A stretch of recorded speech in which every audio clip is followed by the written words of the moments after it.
Hello everyone and welcome back. In this video, I'll show you how to find and replace text in Notepad++. This is one of the most useful features for editing documents and code quickly.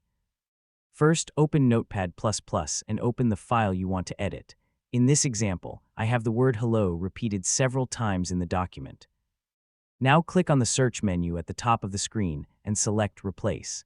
You can also press Ctrl+H on your keyboard to open the Find and Replace window instantly.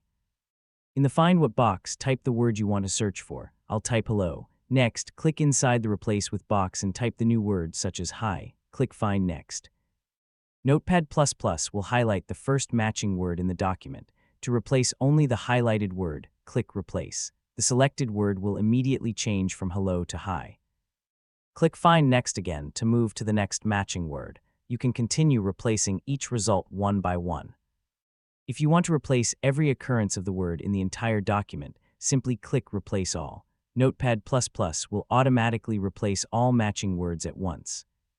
This feature is extremely helpful when editing large files, updating repeated text, or correcting the same word throughout a document. After you finish, click Close to exit the Replace window. That's it, you have successfully learned how to find and replace text in Notepad++. Thanks for watching. If you found this video helpful, don't forget to like, subscribe, and check out more Notepad++ tutorials. See you in the next video.